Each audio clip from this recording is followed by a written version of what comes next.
సభ మొదలవుతుంది. దయచేసి డయాస్ మీద ఉన్న అందరూ కిందకి దిగి వెళ్ళవలేను. ఎవరో సెక్యూరిటీ తప్ప మిగిలిన వ్యక్తులందరూ దయచేసి కిందకి వెళ్ళాలి ప్లీజ్. ప్రోటోకాల్ ఉన్న నాయకులు పెద్దలు మన వాళ్ళు, మీరు దయచేసి మిగిలిన వ్యక్తుల సెక్యూరిటీ తప్ప మిగిలిన వాళ్ళందరూ దయచేసి కిందకి వెళ్ళండి ప్లీజ్. మీరందరూ దయచేసి కిందకి వెళ్ళాలి ప్లీజ్, వెళ్ళిపోవాలి ప్లీజ్, మీరు వెళ్ళిపోవాలి దయచేసి.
ఆర్వి రామారావు గారిని సభ నిర్వహించవలసిందిగా అధ్యక్షుల వారిని కోరుతున్నాం.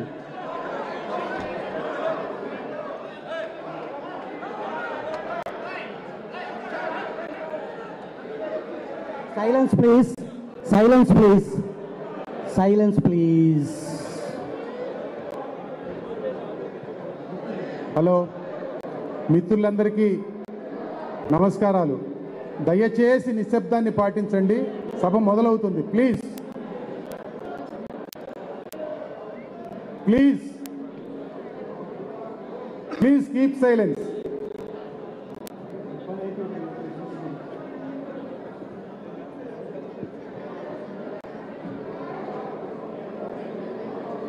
మిత్రులారా, నా సన్నిహిత మిత్రుడు ఆలపాటి సురేష్ ఈ పుస్తకాన్ని రాసి ఈ సభకి అధ్యక్షత వహించాలి అని కోరారు. నాబోటి వాడిని అధ్యక్షత వహించమన్నారు అంటేనే తక్కువ మాట్లాడమని అర్థం. పైగా ఈ సభలో చంద్రబాబు నాయుడు గారు, పవన్ కళ్యాణ్ గారు, రామకృష్ణ గారు, శివారెడ్డి గారు ఇలాంటి పెద్దలందరూ ఉన్నారు. పత్రికా రచయిత ఇలాంటి పుస్తకాలు రాయడం నిజానికి అవసరం. ఈ మధ్యలోనే నేను ఇదే తరహా పుస్తకాలు ఒక 3 చదివాను. ఇది 3వ పుస్తకం. మొట్టమొదటిది నీరజ చౌదరి రాసిన how the prime ministers decide. 2వ పుస్తకము దేవులపల్లి అమర్ రాసిన 3 దారులు. ఇప్పుడు విధ్వంసం. మనం సభలో మాత్రం విధ్వంసానికి గోలకి తావివ్వకుండా నిర్వహించుకుందాం.